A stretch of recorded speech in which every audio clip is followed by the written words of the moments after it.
sabia qual aula que a gente daria ali. E quando a aula da Trindade chegou, eu fui dar uma lida e não menciona o Espírito Santo na aula da Trindade. Não menciona, tá, gente? Não menciona, não tem nenhuma menção ao Espírito Santo na aula da Trindade. Eu não quero passar por ela, eu não quero explicar a Trindade, a Trindade. Olha, eu estou sendo bastante petulante aqui falando que eu vou explicar, tá? Porque é muito complexo. Mas assim, eu não quero trilhar esse caminho e eu não chegar e falar do Espírito Santo também. Então, assim, eu vou dar uma saidinha da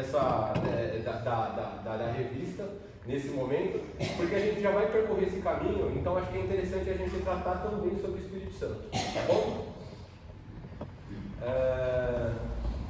Como eu pontuei, a Trindade para mim é o tema mais complexo que tem na teologia. Eu falo na teologia porque a Trindade por si só, ela não está, o termo Trindade, ele não está na Bíblia, né? Foi uma teologia, uma doutrina que foi construída, então ela é muito complexa e muito complicada sim, e aí a gente vai discorrer sobre isso. Ela foi criada lá nos primeiros séculos por teólogos, nomes que começaram a usar o termo como Trinitas para descrever a natureza de Deus. Os primeiros teólogos que usaram isso foi Tertuliano e Orígenes. Mas, assim, para mim é um negócio muito, muito fora da nossa realidade, assim.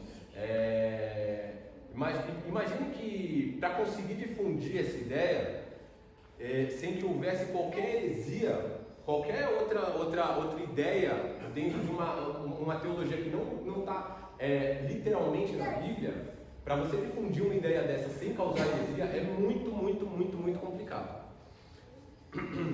Então surgiram sim algumas heresias, e aí a gente vai discorrer aqui rapidinho sobre essas heresias, tá? Uma das heresias eu vou falar só sobre duas, tá? A gente poderia falar sobre 7, mas eu vou falar só sobre duas para a gente entender o que é a Trindade. Uma das heresias é o modalismo. Modalismo que basicamente fala que não são 3 pessoas que a Trindade possui.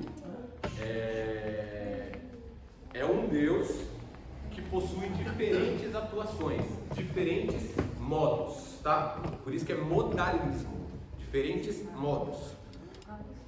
Então, assim, para exemplificar e para expor para vocês como a gente às vezes recebe alguns exemplos do altar, eu acho que é importante trazer os exemplos que a gente recebe aqui também. O que é o modalismo? O modalismo, eles falam que é um Deus só que ele atua com vários modos. O que acontece? Ora ele vai ser Pai, ora ele vai ser Filho e ora ele vai ser Espírito Santo. O Renan, ora ele fala com a Andressa como marido, ora ele vai falar com a minha mãe como filho e ora ele vai falar com a Monique como irmão. Mas é sempre o Renan, não existem 3 pessoas, por isso que isso foi considerado uma heresia.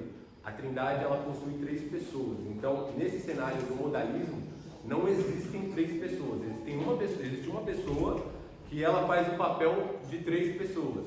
Não é isso que a nossa teologia levantou como ortodoxa, tá? Não como correto.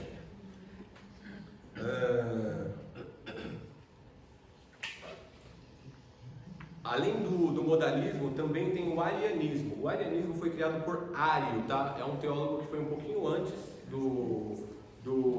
da nossa teologia que a gente conhece hoje. Ele viveu um pouquinho antes e que ele pontua que Jesus é uma criatura de Deus. No arianismo, a Trindade, Jesus é uma criatura de Deus.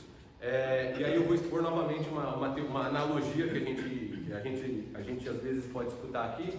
E eu gosto de falar que analogias são difíceis, né, gente? Porque para você conseguir enquadrar uma analogia adequadamente, você tem que fechar muitas brechas, porque senão você cai em heresia mesmo, ainda mais num tema tão complexo que nem esse. A heresia do arianismo, ele usa o Sol como analogia. Quando ele fala que ele usa o Sol como analogia, pensa que o Sol é Deus e que o calor que sai dele e as luzes que saem o calor e a luz e a iluminação que sai do Sol é o Espírito Santo e o Filho. Então, o Filho e o Espírito Santo, eles estão em momento de subordinação ao Sol. Por quê? Sem o Sol não haveria calor ou iluminação, tá? O arianismo, ele propaga essa ideia, que o Pai é a figura mais importante e o Filho e o Espírito Santo, eles são subordinados ao Pai, coisa que também não é o adequado. Por isso que eu falo, analogias elas são bastante complicadas para a gente conseguir digerir elas adequadamente, tá? E claro, o arianismo, quando a gente fala de subordinação, ela por si só ela já cai lá em João 1,3, que fala que no princípio era o verbo, e o verbo se fez carne, e o verbo era Deus e estava com Deus. Então assim, isso por si só ele já desconstrói todo a trindade como uma só, né? Além disso, falei só de duas, que nem eu falei, eu vou detalhar só duas. Além disso, a gente também tem o parcialismo e também tem o triteísmo, que são outros tipos de heresias. Como eu falei, daria para a gente trazer pelo menos 7 aqui, tá? Heresias em relação à trindade, pelo menos 7. Só que a doutrina de trindade, como a gente conhece hoje, ela iniciou por volta do ano 325 depois de Cristo. Foi lá no concílio de Nicéia. E condenou essa doutrina que a gente viu agora do Sol, que era o arianismo, tá? Ela já condenou naquele primeiro momento. Ela foi fundamental para que a gente conseguisse colocar o Filho na mesma essência, na mesma consubstância que o Pai, tá? Então, isso aí é o que a gente chama de teologia, é chamado de consubstanciação, que o Pai, o Filho e o Espírito Santo possuem a mesma essência, a mesma natureza, tá? E mais tarde, aí passou, depois de 325, passou mais 60 anos, depois de 60 anos, em 381, no concílio de Constantinopla, eles também levaram o Espírito Santo ao mesmo patamar. Então, nesse cenário, ficou o Espírito Santo, o Pai e o Filho como trindade. Eu acho que, assim, hoje a gente falando isso, tá, gente? Soa um pouco maluco a gente falar, eles elevaram, não sei o quê.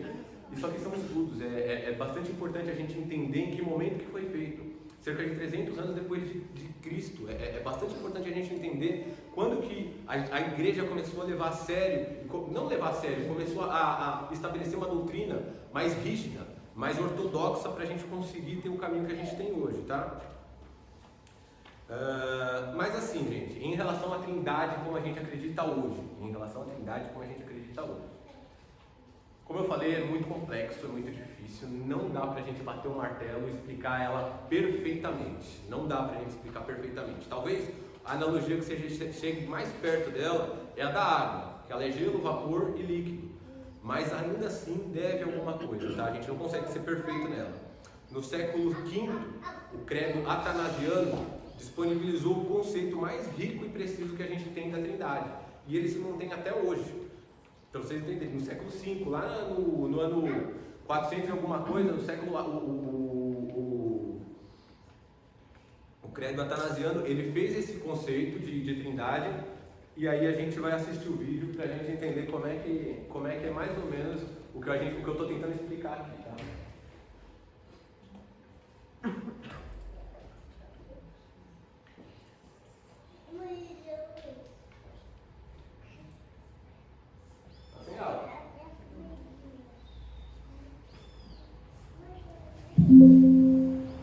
Certo, Patrick, conte-nos um pouco mais sobre essa coisa da trindade. Sim, Patrick, conte-nos. Mas lembre-se de que somos pessoas simples, sem essa sua educação sofisticada, livros e aprendizado. Estamos ouvindo sobre tudo isso pela primeira vez. Então, explique de forma simples, ok, Patrick? Sim, bem simples, Patrick. Claro, há 3 pessoas da trindade, o Pai, o Filho e o Espírito Santo. Mas há apenas um Deus. Não entendi o que você está dizendo, Patrick. Também não entendi o que você está dizendo, Patrick. Poderia usar uma analogia, Patrick? Claro, posso sim. A trindade é como a água. A água pode ser encontrada em 3 formas diferentes: líquido, gelo e vapor.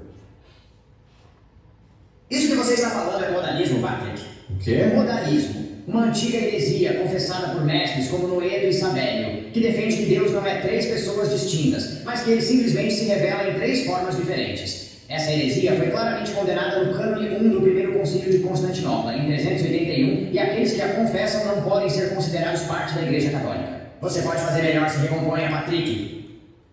Certo, vamos lá. Então a trindade é como o sol no céu, onde você tem a estrela, a luz e o calor. Oh, Patrick. Vamos lá, Patrick. Isso aí é arianismo, Patrick. Arianismo? Sim, arianismo, Patrick. Uma teologia que afirma que Cristo e o Espírito Santo são criações do Pai e não um em natureza com ele. Exatamente como o calor e a luz não são a estrela em si, mas são meramente criações da estrela. Essa é uma analogia ruim, Patrick. Você é o pior, Patrick.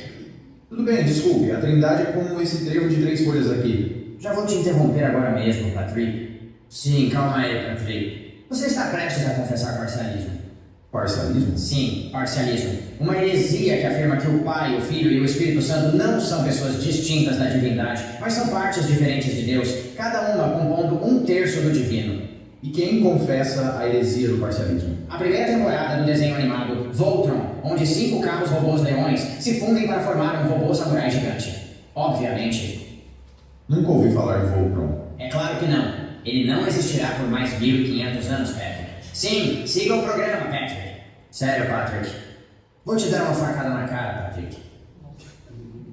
Ok, provavelmente foi um pouco demais. Tudo bem, vou tentar de novo. A Trindade é como o mesmo homem pode ser marido, pai e empregador. Modalismo novamente. Tudo bem, então são como as 3 camadas de uma maçã. Parcialismo revisitado. Ótimo. A Trindade é um mistério que não pode ser compreendido pela razão humana, mas é entendido somente por meio da fé e é melhor confessado nas palavras do credo atanasiano, que afirma que adoramos um Deus em Trindade e a Trindade em unidade, sem confundir as pessoas nem dividir a substância, que somos compelidos pela verdade cristã a confessar que cada pessoa distinta é Deus e Senhor, e que a divindade do Pai, do Filho e do Espírito Santo é uma, igual em glória, coigual em majestade. E por que você não disse isso logo, Patrick? Você enrola muito, Patrick. Bom, é um vídeo um pouco que a gente chama de infotenimento, né? É um vídeo informativo, evidente, que calcula um pouco de entretenimento para a gente conseguir entender o que de fato é muito complexo da gente entender. O que ele expôs ali no final, ele até acelera um pouco a fala dele para deixar um pouco mais complicado a gente de entender, mas eu tenho um conceito aqui do credo atanasiano, eu vou tentar falar isso um pouquinho mais devagar, porque eu acho que é importante e não tem como a nossa inteligência sobrepor tanto mais do que isso. Acho que o que a gente está proposto a receber, de fato, é isso, e a gente tem que aceitar pela fé, tá bom?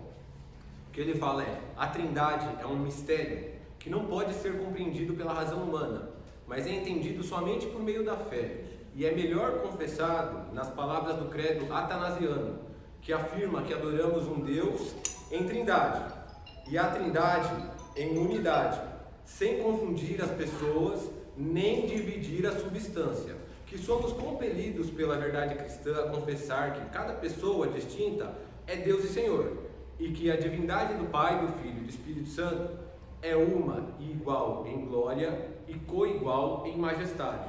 Então, assim, a Trindade, para a gente entender, e talvez a gente de fato não vai conseguir fugir muito disso não. A Trindade, para a gente compreender, o que a gente vai conseguir é entender isso, entender que a nossa limitação de inteligência vai precisar muito de fé nesse sentido, para entender que o Pai, o Filho e o Espírito Santo são 3 pessoas que habitam a Trindade e eles são coiguais em glória e coiguais em majestade. Para não ficar muito só nas teorias de concílio, que eu sei que é um pouco mais denso, mais chato quando a gente começa a falar sobre esse passado assim, eu trouxe um pouquinho eu trouxe pelo menos 3 versículos dentro de muitos que a gente poderia falar que a Bíblia expõe a Trindade, né, gente? Lá em Mateus 28:19, portanto, ide, ensinai todas as nações, batizando-as em nome do Pai e do Filho e do Espírito Santo. Em 2 Coríntios 13:14, que a graça do Senhor Jesus Cristo, o amor de Deus e a comunhão do Espírito Santo sejam com todos vós. E além disso tem Mateus 3:16 e 17, no batismo de Jesus, o Filho é batizado, o Espírito Santo desce sobre ele em forma de pomba e a voz do Pai é ouvida do céu. Bom, gente, de forma bem rasa, bem superficial, bem difícil, bem por cima mesmo, era a forma como eu queria trazer um pouquinho para a gente estruturar essa aula que a gente vai falar sobre a harmonia entre Pai e Filho na Trindade. Então eu queria trazer todo esse conceito para a gente não ir direto para a palavra da harmonia entre os dois, sem ter uma estrutura que de fato é complexa, mas que ela é necessária para a gente como cristão, tá bom? Só queria abrir um parênteses aqui, que eu fico muito impressionado de verdade com como o tema da Trindade é complicado, e quando a gente debruça sobre ele, tem fácil 10 dias que eu estou porque eu estou me remoendo com esse tema e eu fico procurando tudo que dá para procurar para tentar levantar e eu fico... Pode falar. Não, eu queria fazer uma pergunta, porque uma vez eu tentei explicar sobre a Trindade e me vem assim na cabeça, eu falei sobre os três poderes, o legislativo, o executivo e o judiciário, que eles deviam andar os três assim, um dá lei, outro executa e outro julga, né? É errado explicar dessa maneira? Assim, Neide, eu não enxergo dessa forma, porque eles são três poderes autônomos, eles não são três poderes, no caso não são três pessoas iguais, eles são três poderes autônomos que precisam de freios e contrapesos. Necessariamente, se a gente for utilizar o sistema, vamos falar assim, que normativo do Brasil, poder executivo, legislativo e judiciário como conceito de Estado, eu não entendo que seja o adequado, porque eles são totalmente distintos em tese, eu deixo bem claro aqui, tá? A gente não está vendo isso hoje, mas eles são totalmente distintos e eles precisam dessa autonomia e desse freio, por isso que eu acho que não seja o exemplo mais adequado. Pode falar. Será que seria possível a gente explicar como nós, seres humanos, nós somos corpo, alma e espírito?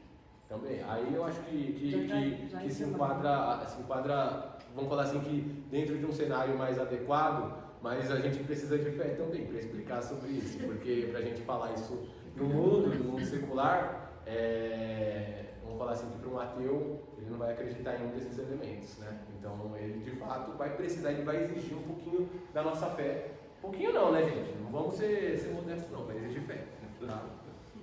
Quer falar? Eu gostaria de falar. É que nem tem uma parte, né? Que nessa parte da Trindade é muito tremendo. Que nem, por exemplo, o pai. Ele é pai. Tem um filho. Por que filho? Espírito. Por que espírito? Pai, porque ele criou todas as coisas, tudo nele. Filho, porque o filho saiu de quem? De Deus, para que ele viesse ser filho. Da palavra, é pela fé. É pela fé. É pela fé. Pastor Valdemir, pastor João, pastor Deus encarnou o Senhor Jesus Cristo. E o Espírito, por quê? Deus não é matéria, é Espírito. Ninguém vê o Senhor. É difícil. Quer falar alguma coisa, pastor Valdemir, pastor João? Tem uma tese também que é heresia, que são chamados unicistas, que eu acho que é mais ou menos igual aquilo que... Modalismo, né? Só muda o nome, mas eu acho que a essência é basicamente a mesma coisa. Que eles dizem que, os unicistas dizem que não existe três deuses, três pessoas. É um, Deus Pai, teve a ação dele no Antigo Testamento, depois Deus Filho, é o mesmo, mas com outra ação, e Deus Espírito Santo.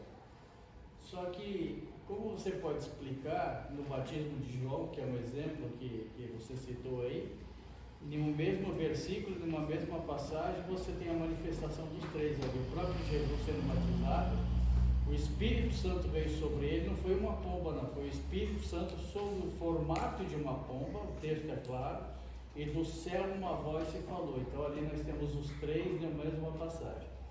Esse conjunto Voz da Verdade de Santo André, eles são unicistas. Moisés, né? Muitos dizem que eles não deveriam nem tocar nas igrejas por causa da heresia. Eu, de certa forma, um tempo atrás, até acreditava nisso, mas depois eu comecei a ver de outros olhos, isso daí é outra história, mas é assim, existe a diferença da mensagem e do mensageiro. Não importa o mensageiro, o que importa é a mensagem.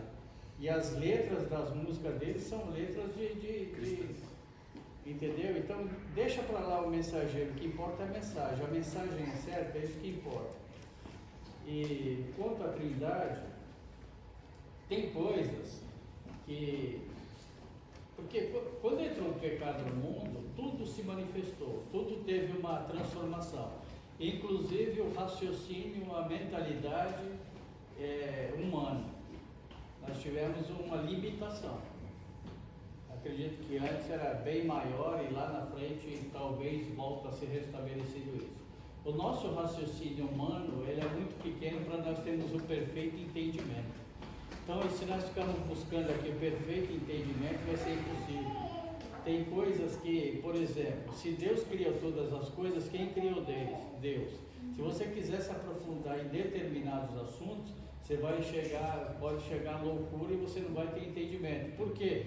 A Bíblia diz que as coisas reveladas são para o homem, as coisas ocultas são para Deus. Talvez um dia nós tenhamos a explicação, mas nós vamos, pelos relatos bíblicos, ele fala assim, ele assentou ao céu e está à destra de Deus. Se ele está à destra de Deus, Deus está lá, ele está à destra e tem a ação do Espírito Santo aqui. Então, nós temos a compreensão pela própria Bíblia, o entendimento e a certeza que existem 3 pessoas e manifestações independentes, só que no mesmo poder, na mesma unção, no mesmo pensamento, mas pessoas diferentes. Pessoas diferentes, é um tema, que nem eu falei, a gente precisa, nesse cenário, não tem para onde a gente ir muito, a nossa fé que vai levar a gente, e a gente vai ter que acreditar que a Bíblia nos expõe desse jeito. Eu acredito, e quando a gente lê, de fato a gente consegue enxergar. Não é desonesto a gente falar que a gente não consegue enxergar. A gente consegue enxergar, como foi exposto aqui, o pastor Claudemir também colocou, a gente consegue enxergar sim essas 3 pessoas trabalhando em co-iguais, como foi exposto no credo atanasiano, co-iguais em glória e majestade, né? Mas é lógico, assim, gente, eu não consigo ler isso, buscar, chegar. E assim, eu olho para isso, para esse cenário todo, a gente está falando de, sei lá, pelo menos 1.500, 1.600 anos atrás. E eu fico olhando como aquela galera lá, daquele tempo, eles se debruçavam, eles comiam Bíblia, eles liam, o que dava para eles fazerem? A gente viu o Salmo 1 aqui, exatamente isso, eles meditavam dia e noite, porque não dá para você chegar e criar uma doutrina dessa, uma teologia dessa, se você tiver raso, se você tiver mais ou menos, lendo mais ou menos, você não estiver meditando sobre a palavra de Deus.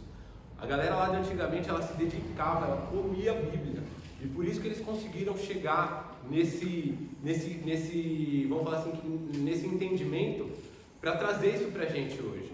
Eles colocaram o trilho, e hoje a gente só precisa passar com o trem. A ferrovia está criada, hoje a gente precisa passar com o trem. E hoje a gente tem dificuldade em relação a isso.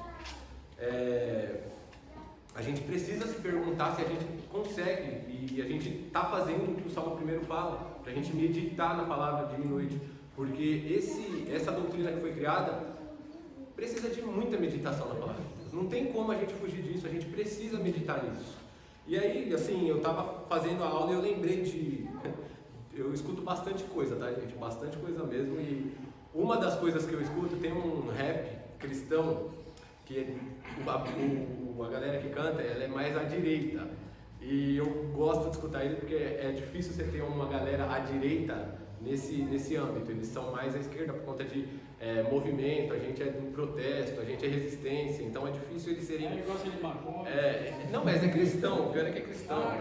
Mas mesmo os cristãos, vai ter gente muito à esquerda nesse cenário. Eu descobri uma que é à direita, e uma das letras deles, eles falam: na era que libera a escritura em aplicativo, cristãos não se aplicam em aplicar o que está escrito.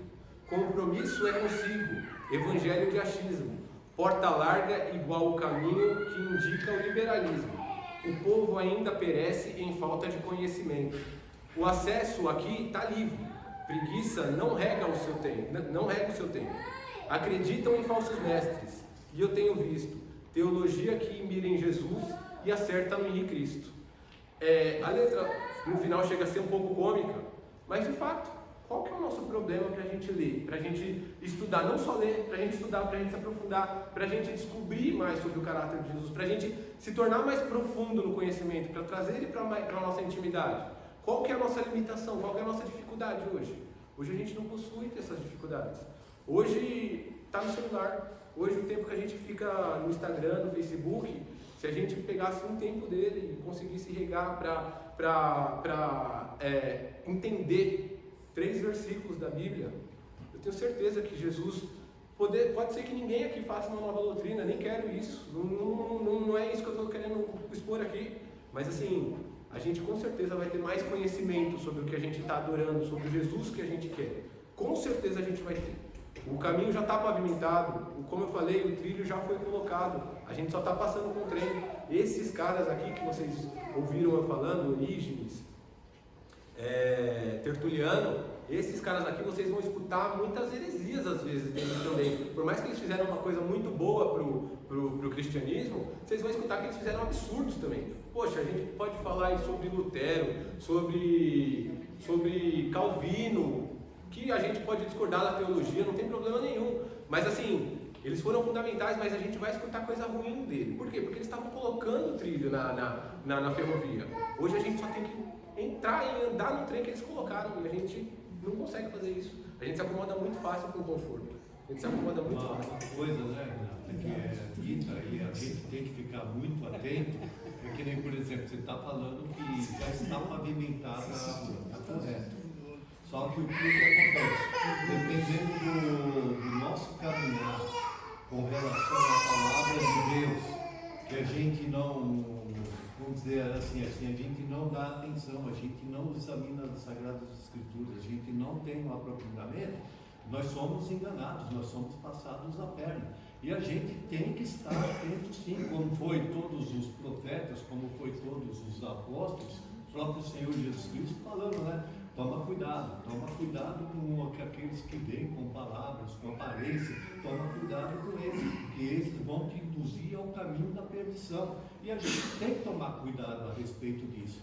A gente não pode estar vivendo de uma maneira que está distraído, eu quero meu carro, eu quero minha casa, eu quero meus estudos, eu quero me sobressair nessa vida e só viver nisso. Por quê? Está indo por um caminho que não está sendo bom. Isso mesmo, o próprio Senhor Jesus Cristo, a própria palavra de Deus, tem dado esse conselho para a gente buscar as coisas dele, mesmo que às vezes esteja assim, obscura o nosso entendimento, mas a gente tem que buscar o entendimento, tem que buscar a palavra, para quê? Para a gente poder se manter nesse caminho, que esse caminho é o certo. Sim, e endossando tudo que o senhor pontuou, a gente banalizou também um pouco, né, gente, essa dedicação que a gente poderia dar à palavra de Deus. Às vezes a gente fica, eu falo isso porque, evidente, gente, quando a gente vai preparar a aula, a gente fica pensando como que a gente consegue falar a ponto da gente conseguir trazer entendimento a tudo que a gente vai falar. E a gente fica pensando, poxa, como é que a gente consegue deixar isso mais simples, assim, esse vai ser o papel do professor. Qualquer professor que estiver aqui, ele precisa fazer essa busca. Mas a classe, ela precisa também, a classe, quando eu falo assim, é a igreja, tá, gente?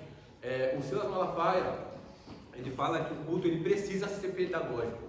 Ele necessita ser pedagógico. A gente precisa chegar aqui e se a gente não sair daqui edificado espiritualmente, a gente precisa sair daqui com conhecimento a mais. É fundamental isso. Então assim, a gente banalizou tanto que às vezes temas sensíveis e delicados, complexos, como eu falei agora da Trindade, a gente não traz para o ensinamento. Por quê? Porque a gente não sabe como vai trazer isso, como que a igreja vai lidar com isso, como que a gente vai ter essa facilidade de falar sobre esses assuntos. E assim como quem está aqui está falando, está tentando, se esforçando para deixar isso fácil, quem está do outro lado precisa se interessar não pelo professor, mas pelo tema que está sendo exposto. Como o pastor Vladimir falou, não é o mensageiro, é a mensagem. O que está sendo dito? Se eu não entendi, eu tenho que buscar como cristão, a gente precisa fazer isso. Tá bom? Algumas aulas aí, eu até pontuei, eu expus aí um entendimento sobre Jefité lá no livro de Juízes. O pastor Vladimir entende de uma forma diferente. Problema nenhum, tendo respeito, tendo amor, problema nenhum, não tem problema nenhum. A gente vai falar, o pastor vai falar de um jeito, tá tudo bem, é isso mesmo. A gente precisa fazer essa cobrança entre nós, com amor, com respeito, mas a gente precisa crescer como cristão, a gente precisa ganhar essa musculatura como cristão, como maturidade. Pode falar, pastor.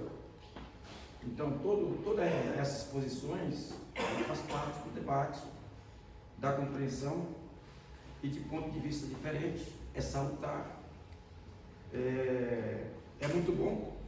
O bom também é que isso aí não implica na salvação, né? Então, a gente debate, a gente fala, a gente entende de um jeito, o outro entende de outro, mas não faz parte da salvação, porque se fosse para o pecador ser salvo quando entendesse isso, gente, estaríamos perdidos, né? O importante é saber que tem Pai, Filho e Espírito Santo, e que alguns, eles compara, por exemplo, com o ovo, né? Casca, gema e clara. A nossa irmã colocou aí corpo, alma e espírito. Tudo isso é bacana, legal, é discutível, mas não depende disso a salvação. Então a gente está aqui, isso é muito bom, isso é legal e sim, fundamental o que o pastor falou. Não depende disso a nossa salvação. Eu concordo gênero, número e grau. Não depende disso. Só que, assim, eu acho que como a aula propôs a gente trazer isso, eu acho que era legal a gente tratar sobre esses assuntos, porque eu acho que é interessante a gente falar, porque, numa boa, eu não lembro quando foi a última vez que eu escutei explicações sobre a Trindade em algum culto, tá? Eu não lembro quando foi a última vez que eu escutei. Se eu escutei alguma explicação. E pode falar, Renato. Eu acho que esse é o assunto que, se for ver dentro da igreja, é o que menos a igreja tem um conhecimento assim profundo. Eu acho que 80% da igreja, se você perguntar, não vai saber explicar. Ou se você falar assim, lá o pessoal do Voz da Verdade acredita assim, vai falar, poxa, mas a gente também não acredita assim também. Porque é muito pouco abordado. Tanto que na revista é muito fraco, não traz nem o Espírito Santo. E na hora que a gente vê, a gente fala, como assim, vai falar da Trindade e deixa alguém de fora? Essa foi a minha indignação, tá, gente? A minha indignação foi ler a revista e não achar o Espírito Santo quando estava falando de triunidade. Inclusive nos comentários do pessoal que está atento, o povo ficaram revoltados. Eu li algum comentário e falou, mas como assim Trindade? Vocês nem estão abordando, estão falando do Espírito Santo. Eu não estou entendendo. Eu li alguns comentários, o pessoal revoltado. Nossa, eu não vi, graça. Eu queria ter visto, mas eu não vi esses comentários. Mas é isso. E se a gente for ver na teologia sistemática, Erickson vai falar que esse é o tema essencial para você ser um cristão. Se você não entende a Trindade, você não compreende a fé de verdade. E ele fala que se você quer conhecer a Trindade, é só apenas por meio da revelação da palavra. Você não consegue apenas ouvindo aprender a Trindade. Porque... Tem 50 anos que eu estou na igreja, gente. Se eu falar para vocês que eu compreendo, eu vou estar mentindo aqui. Ninguém compreende, viu, Graça? Tem hora que eu nem falo nada porque eu tenho até medo. Essa é a verdade. Se a gente for ser honesto, trazer honestidade aqui, eu acho que, como eu falei, compreender perfeitamente, a gente não tem essa capacidade. Não tem ninguém que consiga ter essa capacidade. Gostaria que o nosso saudoso irmão Alonso estivesse aqui hoje. Ele sabia? É porque... Cadê o Diel? Diel tá dando mal. É porque, né? Fala aí. Não, mas ele era assim, muito taxativo. Não sabia. Já ouvi ele falar algumas vezes. Bom, gente, pra gente dar andamento aqui, agora a gente vai falar de fato sobre o relacionamento entre pai e filho dentro da Trindade. Então, como eu falei, eu quis montar essa estrutura, trazer essa problematização mesmo, tá? Pra gente entender como a gente precisa saber sobre a Trindade. E aí, como eu falo, foi exposto, foi proposto, eu acho que é importante a gente tentar entender isso de uma forma desmistificada, porque muitas vezes a gente não é honesto quando a gente fala que a gente entende. Muita gente vai falar que entende a Trindade, e eu sempre desconfio quando fala isso, porque é difícil de entender a Trindade. Não é fácil. Então agora a gente vai falar sobre o relacionamento entre Jesus que a revista propõe, né? A gente vai falar bastante aqui sobre as aulas, acho que a aula 1 e também sobre a aula 6, tá? Lição 6. O Evangelho de João não está preocupado em fazer a biografia como foi feita nos Evangelhos sinóticos, por Mateus, Marcos e Lucas. O Evangelho de João está mais preocupado em trazer Jesus como Deus, como divindade, tá bom?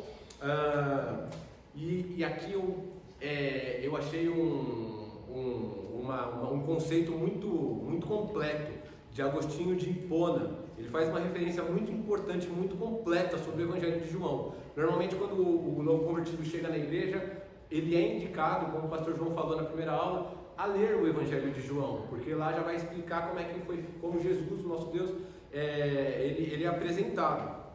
E o Agostinho de Hipona, ele expõe: é profundo o Evangelho de João, tá? É profundo bastante para um elefante nadar, e raso o suficiente para uma criança não se afogar. Eu achei isso maravilhoso, assim, é de fato um conceito espetacular. Ele é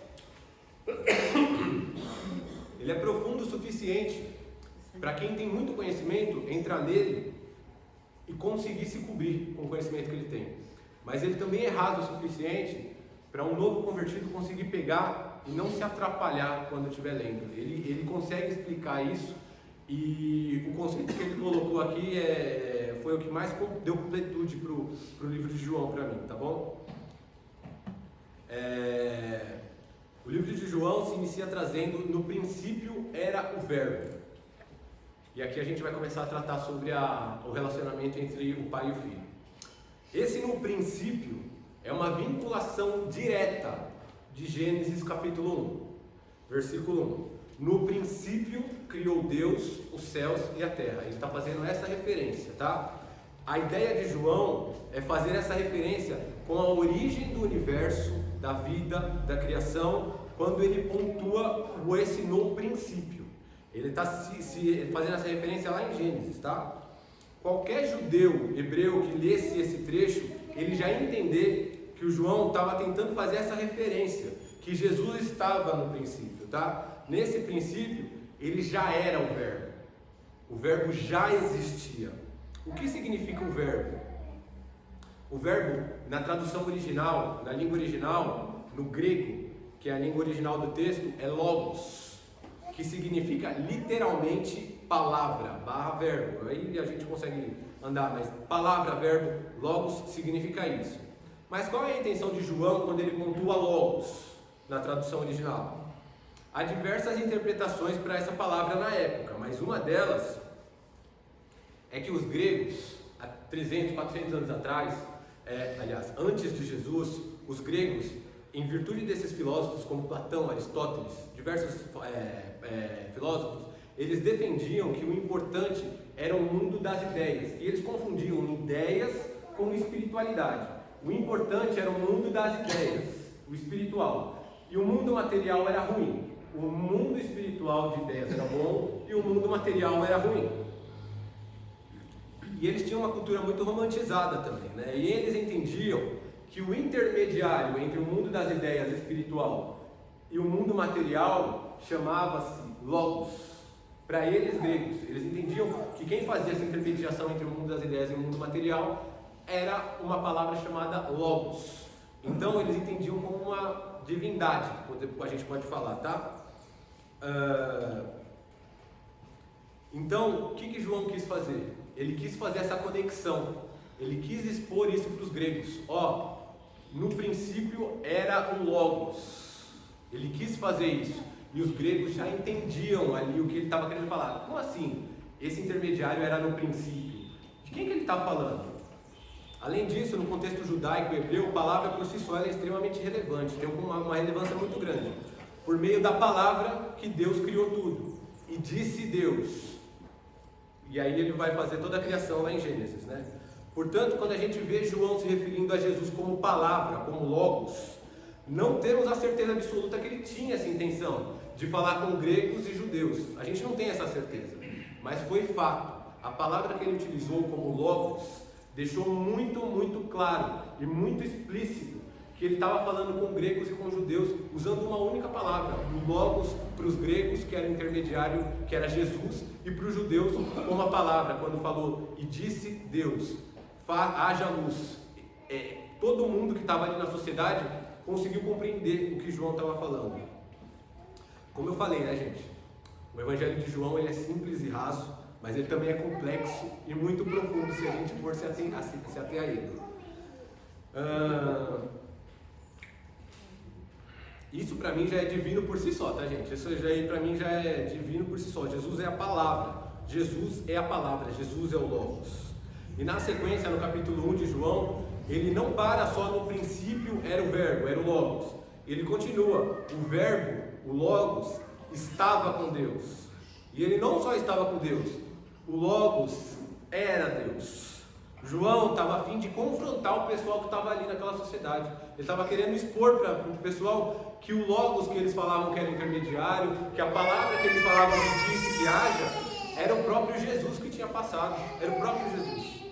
Por isso ele expõe dessa forma. A primeira frase pode ter sido uma frase implícita, difícil de entender, mas a segunda ele já deixa explícito, e não tem como a gente fugir. O verbo estava com Deus, e além disso o verbo era Deus. Isso foi muito polêmico para aquela sociedade, mas é isso que João está trazendo quando ele pontua que o verbo estava com Deus. Ele não pontua que o verbo estava com Deus e o verbo era filho de Deus. O verbo era Deus, o Logos era Deus. Ele deixa muito claro.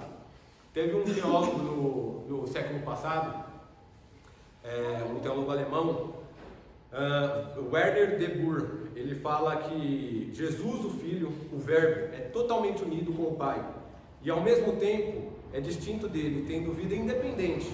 Apesar disso, não se trata de dois deuses ou dois lados. Existe somente o único Deus verdadeiro e vivo, e esse Deus, no entanto, como Deus vivo, não é uma unidade rígida e oca. Ele vive em 3 pessoas e uma delas é o Filho. Como dito lá no início da aula, tá? Deus não é um Deus solitário, ele é um Deus em 3 pessoas, então ele é triuno, tá? E na continuação do capítulo 1, a gente vai ver que João, ele vai expor que ele estava no princípio com Deus, todas as coisas foram feitas por ele, e sem ele, nada do que foi feito se fez. E eu falo bem devagar essa parte, bem devagar mesmo. Nada do que foi feito se fez. A Bíblia ela deixa clara que sem Jesus nada do que foi feito se fez. Nada se fez sozinho, gente. Tudo que foi feito no nosso universo foi feito por Jesus. Atualmente, a NASA ela consegue observar o nosso universo. Ela consegue observar cerca de 93 bilhões de anos-luz. O que é 93 de anos-luz? 93 bilhões de anos-luz. É um pouco difícil da gente compreender isso, mas eu vou tentar expor aqui para a gente conseguir assimilar, mas a gente também não vai conseguir assimilar tudo isso não, tá, gente? Vamos pensar que uma Ferrari ela anda a 500 km por hora. Ela é muito rápida, ela anda a 500 km por hora. Um Boeing viajando pelo oceano viaja a 900 km por hora, estou arredondando aqui, 900 km por hora. A velocidade da luz, ela percorre cerca de 300 mil quilômetros em 1 segundo. A velocidade da luz, ela percorre cerca de 300 mil quilômetros em 1 segundo. Para você, hoje, a NASA ela fala que para você percorrer de uma ponta do universo até a outra ponta do universo, você tem que percorrer em velocidade da luz 300 mil quilômetros por segundo durante 93 bilhões de anos. Então, é uma grandeza que a gente não vai conseguir compreender o tamanho que é o universo. A gente não vai conseguir compreender. E tudo isso, quem fez foi Jesus. Tudo isso. A gente não vai conseguir compreender, não vai. Mas tudo isso não se fez sozinho, se fez por Ele. E o Verbo que fez isso. E sem Ele, nada do que foi feito se fez. A Bíblia é ostensiva em trazer essa verdade, tá? E aí a gente pode escutar o incrédulo falando, mas o universo, as galáxias, o planeta, a vida, foi feito por meio de uma explosão. Como eu falei, nada do que foi feito se fez. Eu não sou contra a ciência, eu quero deixar isso bem claro, tá? Eu não sou contra a ciência, eu acho que é bastante importante eles trazerem os dados pra gente, e eu acho que isso deve enriquecer nossa fé, essa é a verdade. A gente deve olhar e falar assim, o cientista ele pergunta, como o Sol tem uma distância perfeita da Terra a ponto de trazer vida? Como existem planetas nessa galáxia? Como essa galáxia é tão perfeita? A gente tem que olhar para tudo isso, deixa eles explicarem, e a gente vai ver e vai falar, porque tem um arquiteto por trás disso, o arquiteto divino, é Jesus. Jesus que fez tudo isso. A nossa fé ela tem que ficar fortalecida quando a gente escuta qualquer dado que a ciência traga. Eu acho que é fundamental a ciência trazer. E a ciência ela vai fazer esse papel. Evidente que a gente quando a gente escuta algumas coisas, eu escutei algumas analogias que eu achei bastante engraçado e eu quis trazer aqui. Quando a gente escuta sobre explosões, que o mundo está assim hoje por conta de alguma explosão, o Hernandes Dias Lopes ele vai trazer um exemplo que eu achei muito legal. Ele fala que é a mesma coisa que você pensar que isso tudo que a gente tem aqui, essa racionalidade, essa inteligibilidade que a gente tem hoje, ele fala que é a mesma coisa que você pegar 1 bilhão de letras, jogar para o alto, quando as letras caírem, se formar uma enciclopédia. Tá perfeito, a melhor enciclopédia do mundo. É a mesma coisa. O Lucinho, o pastor Lucinho, ele faz uma outra comparação. Tem um caminhão andando na estrada, tem farinha, chocolate, ovo, óleo. O caminhão sofre um acidente, uma colisão, ele capota e sai um bolo de lá de dentro. Porque assim, para a gente conseguir assimilar que isso tudo partiu de uma explosão, eu acho que precisa de mais fé do que acreditar em Jesus, gente. Eu acho que precisa de mais fé para isso do que acreditar em Jesus. Mas eu acho que, se eu não estou enganado, parece que o próprio criador dessa teoria... Sim. Não, foi do evolucionismo, né? Essa. No final da vida ele... É Darwin. Charles Darwin. No final da vida ele refutou a tese que ele criou durante a vida inteira e ele se converteu. Só que hoje ninguém fala que ele se converteu e ele refutou a teoria dele, tá? E a teoria dele não é uma verdade absoluta. Só que é ensinado hoje na escola que é uma verdade absoluta. É muito triste a gente escutar isso, mas é a verdade. Então assim, Charles Darwin, ele viveu genial. A gente não pode tirar o mérito do cara, ele é genial. Ele construiu uma tese bem fundamentada, sim. E a gente fala isso porque eu estudei sobre isso. Mas ele mesmo refutou a tese que ele criou. Ele mesmo refutou e a gente não tem comprovação nenhuma que essa tese é verdadeira. Mas para refutar o cristianismo, qualquer pessoa usa qualquer coisa, tá, gente? E aí, como eu falei, precisa de mais fé para acreditar nisso ou para acreditar que não tem nada por trás da nossa vida do que para acreditar em Jesus. Para mim, a pessoa que ela é ateu de verdade, um ateu honesto, ela demonstra muita fé em nada, né? Ela é bem complicado. Pode falar. Diz que o ateu, ele é ateu até o momento do avião começar a cair. Aí ele pede 5 minutos, né? Ele pede 5 minutos de fé. Abraham Kuyper também, ele vai pontuar que não existe 1 centímetro quadrado do universo que não foi feito por Jesus, tá? Como eu falei, eu fico muito à vontade de falar sobre todas essas pesquisas, todo esse tamanho de universo, todas essas galáxias. São pesquisas que eu gosto muito de fazer e cada vez que eu vejo, eu fico mais crente. Essa é a verdade, eu fico mais crente. Eu vejo que Deus é realmente um Deus insondável. A gente não consegue chegar num 10º de entendimento sobre o tamanho que é o nosso Deus. E cada vez que eu vejo que a NASA descobre que tem mais planetas, uma estrela que é 150 bilhões de vezes o tamanho do nosso Sol, eu fico mais besta e mais crente, como eu falei, é mais crente, não tem outro termo pra gente definir. Interessante trazer também que os 5 primeiros versículos do Evangelho de João é uma interpretação que João faz de Gênesis capítulo 1, tá? Quando Deus diz haja luz, ou quando ele fala façamos o homem, ou que haja dia e noite, sol e estrelas, ou que haja uma expansão no meio das águas e haja separação entre as águas. Na verdade, essa palavra no versículo 3 do capítulo 1 de Gênesis é o próprio Jesus. Esse haja é o próprio Jesus. Ele é o verbo que João está se referindo. Ele é o Logos que João está se referindo. Ele é a palavra. Ainda em João 1, o texto vai expor um pouco mais sobre essa harmonia entre Jesus, entre o Pai e o Filho. Ele vai expor que Jesus era a luz dos homens, em João 1. E a luz resplandece das trevas, e as trevas não prevaleceram contra ela. Com esse versículo, é evidente que João está falando sobre Gênesis 1, e Deus falou, haja luz. O que João quis dizer é que Jesus ele vai penetrar em qualquer treva que tiver. Se ele penetrou naquelas trevas que estavam lá no início, lá da criação, não tem trevas que vai ficar sobre a luz que Deus vai iluminar, que Jesus vai trazer. Não tem nenhuma treva que vai permanecer quando Jesus chegar.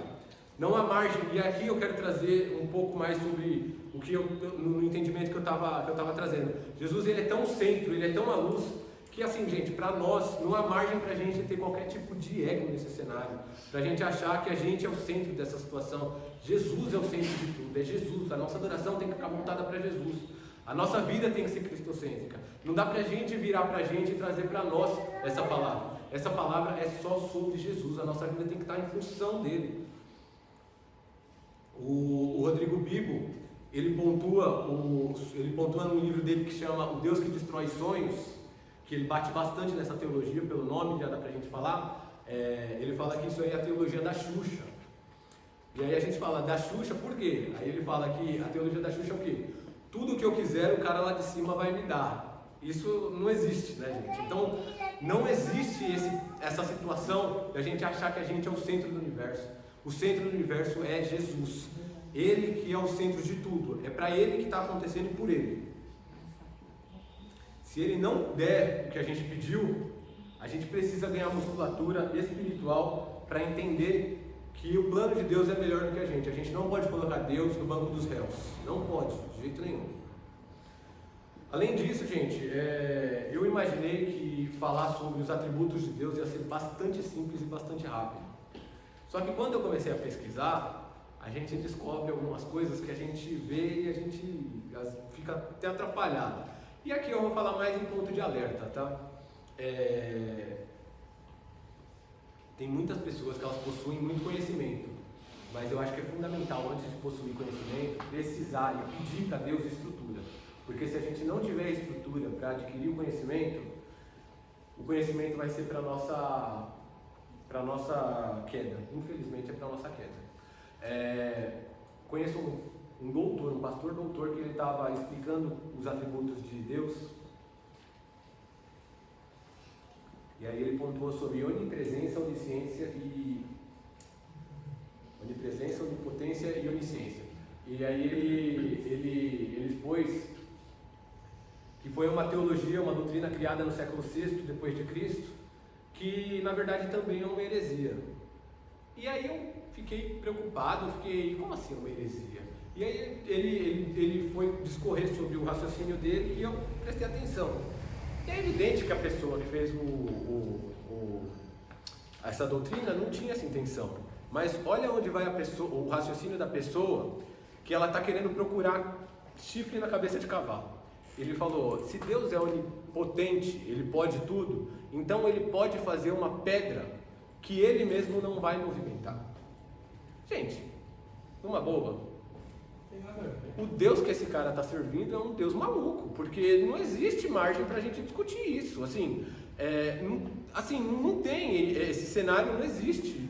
Não tem como a gente ir nessa linha de raciocínio. O que a tua doutrina está expondo para a gente é o quê? É que o nosso Deus é ilimitado em poder, em glória e majestade, e qualquer coisa que a gente entender, Ele é ilimitado, Ele está fora da nossa compreensão. Não existe essa possibilidade que Ele expôs de, Ele vai fazer uma pedra que Ele não consegue movimentar. De onde tira-se isso? Não existe isso. Como eu falei, eu imaginei que seria bem tranquilo a situação de explicar onipotência, onipresença e onisciência, que também é um conceito que a gente tem dificuldade de entender, tá, gente? O nosso raciocínio limitado. O Jonas Madureira tem um livro que chama Inteligência Humilhada. A gente fica com a inteligência muito humilhada quando a gente começa a tentar estudar e entender os atributos de Deus. A nossa inteligência fica extremamente humilhada. Muitas vezes a gente lê, volta, lê outra vez e fala, eu não estou conseguindo pegar isso aqui. A nossa inteligência fica humilhada, não tem como a gente fugir disso. E aí começa-se a buscar chifre na cabeça de cavalo. Como assim Deus vai fazer uma pedra que Ele não consegue movimentar? E aí você fundamenta uma heresia, uma doutrina que sim, ela é muito válida, como heresia por conta disso, desse raciocínio tão raso. Eu não estou falando de gente ignorante no sentido da palavra não, tá, gente? Estou falando de gente bastante estudada. Por isso que eu falo, é muito importante, antes de tudo, a gente pedir essa estrutura e essa musculatura para que Deus nos dê antes da gente começar a ganhar conhecimento, tá? Mas isso aí existe muito mesmo. Uma vez veio dar o encerramento da escola bíblica dominical um juiz. Quem lembra desse caso?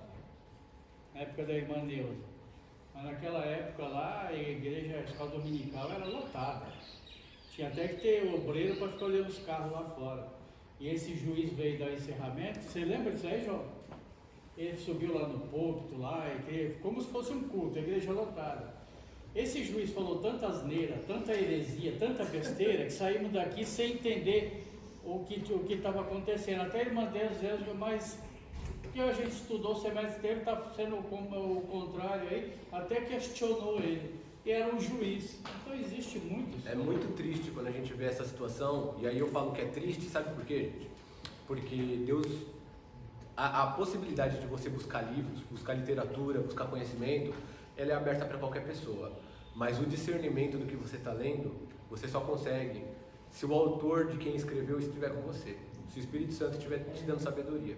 Se ele não estiver te dando sabedoria, de fato esse conhecimento ele vai te usar para a sua queda. Infelizmente, é isso que a gente às vezes vê muito. E é muito triste a gente ver isso, porque é muita gente capacitada ensinando coisa errada.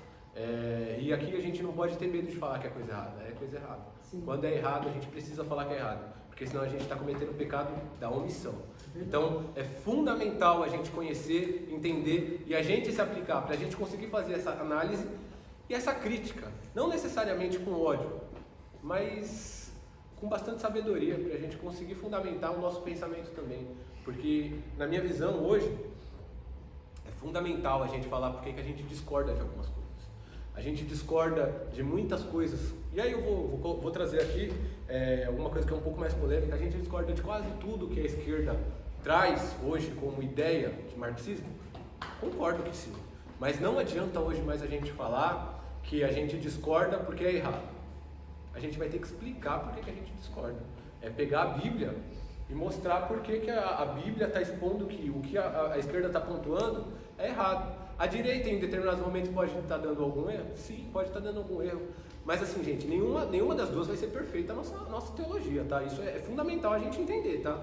Nenhuma das duas vai ser perfeita a nossa teologia. Mas é fundamental a gente explicar por que o aborto é pecado. É fundamental a gente explicar por que a homossexualidade é pecado. É fundamental, porque se a gente não explicar esse tipo de conceito teologicamente, biblicamente, a esquerda vai explicar do jeito dela, lá nas escolas, nas universidades, e aí eles vão ter muito mais bagagem para discutir do que o que a gente ficar falando aqui que é errado. E estão fazendo isso há quase 20 anos, por isso que está essa geração. Mas, irmão, pode falar, pastor. Eu quero dizer uma coisa. Agora, isso aí, a gente sabe que tudo isso aí é pecado. Mas você vê, nos cultos, qualquer coisa, a pessoa apontar e falar a verdade, não quer. É isso que está acontecendo. É o que eu falei agora, pastor. Eu vou ser bem franco com o pastor. O que eu falei agora, em relação à nossa omissão ser pecado também, é muito por conta disso. Quando a gente permite que aconteça determinadas coisas, eu não estou falando que é um pecado dos piores. E claro que existem graus de pecado, tá, gente? Não é de pecado dos piores, mas a gente está falhando como cristão também. Exatamente. Se a gente não se expõe... E aí eu estou sendo bem franco com vocês, no sentido de... ano passado, e quando eu comecei a vir para EBD, eu estava estudando bastante já, e eu comecei a vir para EBD e eu falei, em determinado momento eu acho que eu posso contribuir com alguma coisa, eu posso, com a minha limitação, eu consigo contribuir para agregar conhecimento. E eu falei para a Andressa, eu acho que eu estou pecando, porque se eu posso contribuir para agregar conhecimento, e eu estou deixando de fazer e permitindo com que pessoas que possuem coragem falem, eu acho que eu estou errando, eu estou pecando frente ao nosso Deus. Por isso que isso me incomodou muito, e eu preciso me reformar, e aí, claro, Deus começou a tocar, e Deus começa a trabalhar de um jeito que a gente não entende muito bem. Mas hoje eu me sinto muito adequado à posição de compartilhar conhecimento, porque minimamente o conhecimento que a gente discute aqui, gente, é extremamente honesto. Por mais que seja limitado, é totalmente fundamentado e honesto dentro do que a gente traz. Eu entendo, irmão, mas agora eu pergunto, né? Porque a lei do Brasil é isso. O homem sexual pode casar homem com homem, mulher com mulher, e tem até pastor fazendo isso daí. Agora, aí que está o negócio. Ele está obedecendo a Bíblia, a palavra de Deus, ou está obedecendo os homens? Pastor, entre aspas, né? Existe pastor e pastor. O pastor entre aspas. Pessoas que fazem esse tipo de coisa. São pastores entre aspas. Então, observando o que o Renan falou, como diz o ditado, né? O que incomoda não é o grito dos ruins, é o silêncio dos bons. É verdade. Quando você tem a dizer e não diz, aí a coisa desanda. Então, por isso, nós devemos abrir a boca e falar a verdade. Né? A nossa dificuldade maior em relação à Trindade é a própria expressão, pai e filho. Qual é o entendimento nosso em termos de pai e filho? É que pai é o gerador, é mais velho, e o filho teve origem. Né? Então, só essa expressão já dá uma mexida na nossa cabeça. Já causa uma confusão já. É o que os testemunhos de Jeová pregam. Sim. Então, o pai é Deus e o filho teve um início. Foi criado pelo pai. E aí o Espírito Santo é uma força que vem do pai, ativa, que vem do pai. Olha a explicação deles. Né? E aí, eles estão agarrados nisso aí. Então, e nós já temos a ideia que os três é um. Os três não tiveram princípio, são eternos, uma só pessoa. Aí vem a palavra de triunidade. Né? Mas a palavra pai, quem falou foi o próprio Jesus. Sim, claro. Eles interpretam erroneamente, mas quem trouxe foi o próprio. Mas a ideia nossa de pai é aquele que é maior que surgiu antes do filho. A nossa ideia. Mas aí na teologia também tem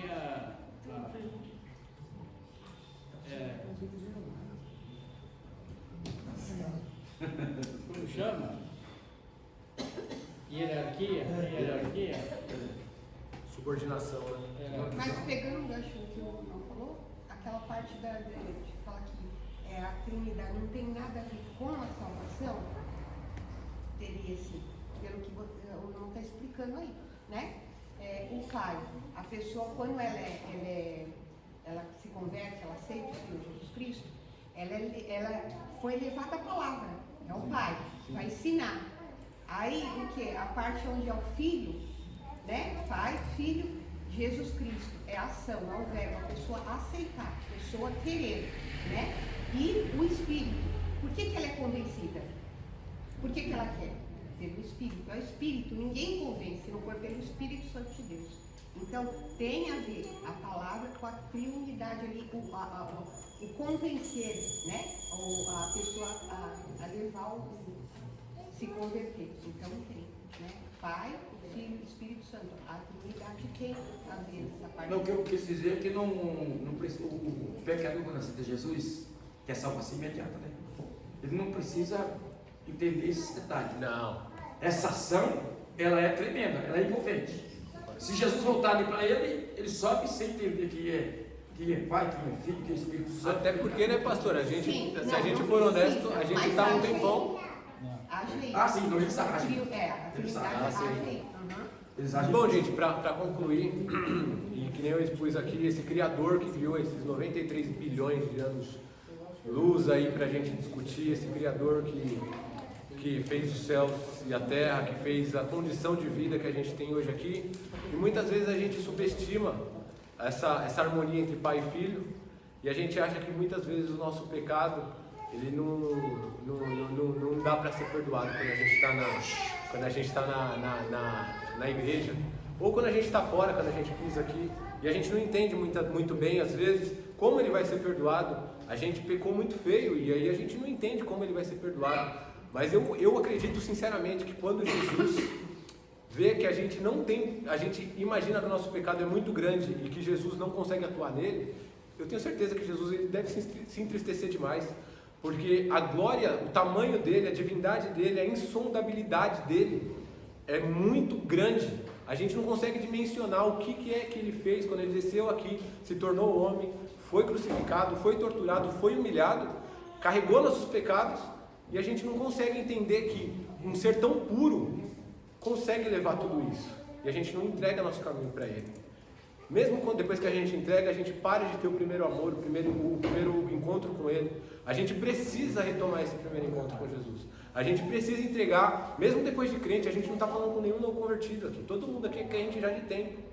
A gente precisa entregar todos os dias, porque é todos os dias que Deus vai fazer a reforma na gente.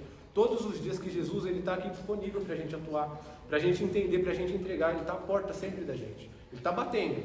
Todos os dias ele está batendo. Não pensa que a nossa carne, a nossa natureza, ela vai ficar condicionada à espiritualidade e a Jesus. Não. Ela sempre vai ficar vulnerável. Mas Jesus está à porta batendo todos os dias. E a gente tem que abrir a porta para ele todos os dias. Não muda, tá, gente? Todos os dias a alteração ela precisa ser feita, tá bom? Bom, gente, era isso que eu tinha para pontuar. Faltou só um pouquinho de tempo. Eu queria falar também, eu queria ter treinado um pouquinho antes, mas eu queria perguntar para vocês, eu queria sentir um pouquinho um cenário que se deu aí durante a semana. Eu queria sentir de vocês para saber se às vezes a gente não está numa bolha, né? Essa semana aí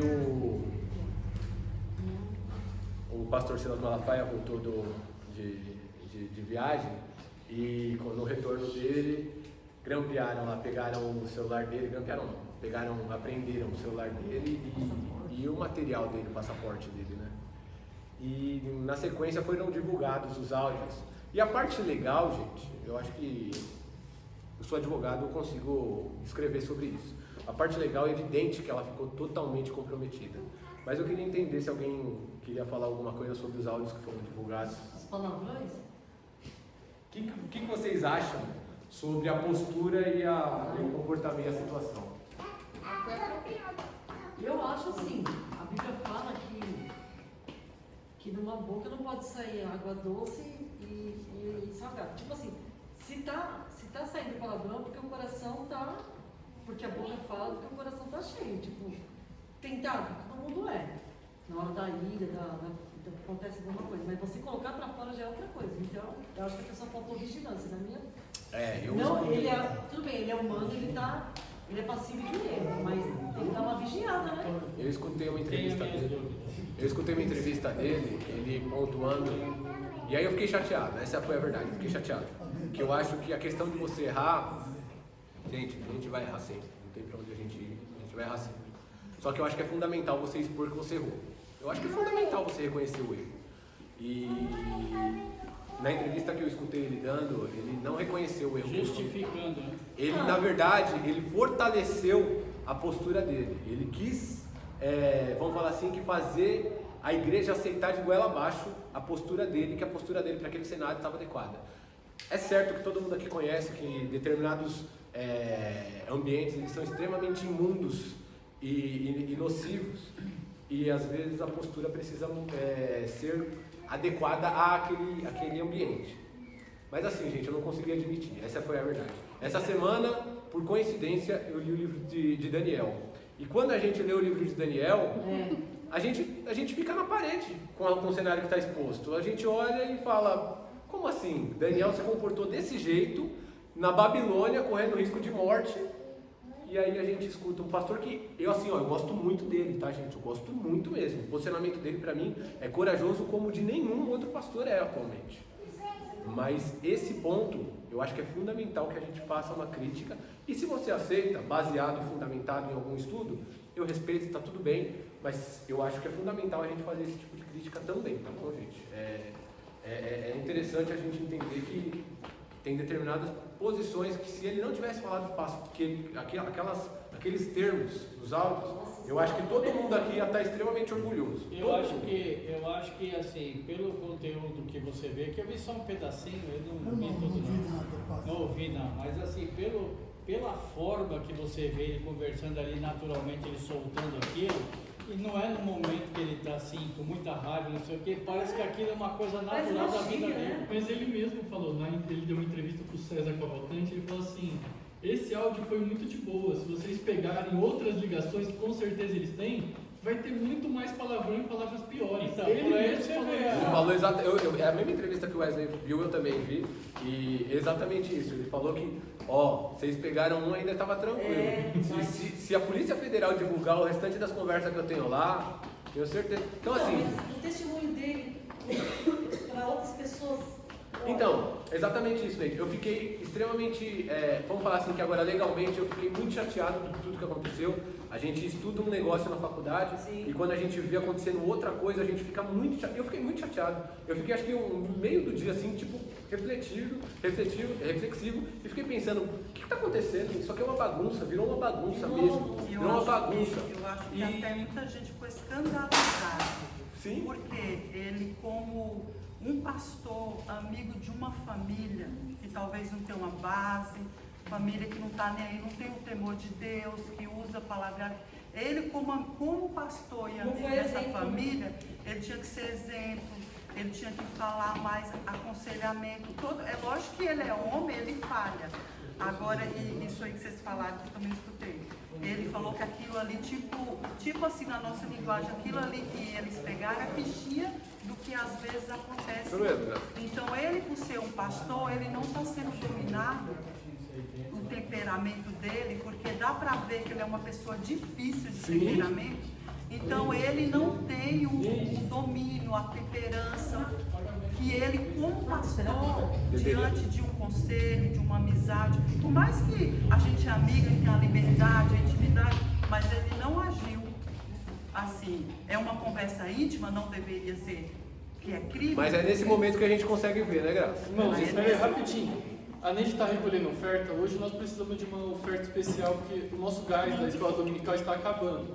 Nós precisamos recolher uma oferta para